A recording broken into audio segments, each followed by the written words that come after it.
Hello everyone, आज इस video में मैं आपको इम्पेरेटिव सेंटेंस के बारे में बताने जा रहा हूँ, जिसको हम आदेशात्मक वाक्य बोलते हैं। लेकिन इसमें किसी प्रार्थना, किसी सलाह, किसी चेतावनी आदि का भाव भी होता है। तो इनको बनाने के लिए कोई विशेष ट्रांसलेशन वाले नियम जो पिछले थे उनकी आवश्यकता नहीं पड़ती। ये अपने आप में अपनी ही तरह की पहचान रखते हैं, इसलिए इनको सीखना अपने आप में आसान होगा। ऐसे वाक्यों में सामने वाले से कुछ करने या ना करने के लिए कहा जाता है। जैसे आपने देखा होगा कि स्टूडेंट से जब टीचर्स बात करते हैं उनमें अनेकों वाक्य इम्पेरेटिव होते हैं, जैसे stand up, sit down, open your book.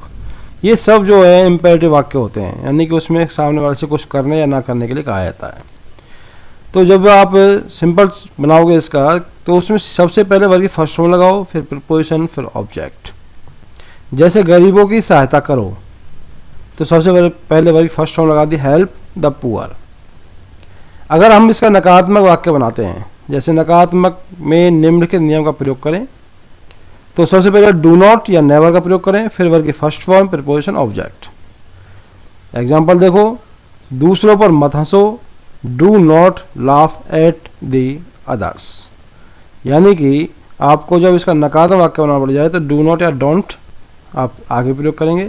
लेकिन यदि नकारात्मक कभी नहीं वाला हो, जैसे कभी झूठ मत बोलो, तो आपको इसमें नेवर टेल अ लाई। अब इसमें एक और थोड़ा सा ध्यान रखें नीचे कि नोट है कि यदि ऐसे वाक्य में किसी कार्य को करने पर बल दिया जाए तो वर्ग की फर्स्ट फॉर्म से पहले डू का प्रयोग कर देते हैं। जैसे उसे अवश्य पकड़ो, तो कैच से पहले लगा दिया डू कैच हिम।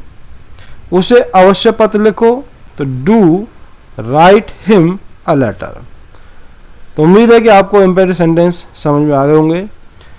इस तरीके के वाक्य आपके जब नरेशन जोड़ते हैं वहाँ पे बहुत ज़्यादा ज़रूरत पड़ती है। तो आपको ये नियम याद रखने हैं। इनके अपनी तरह के वाक्य होते हैं कि कुछ करने या ना करने के लिए कहा जाता है।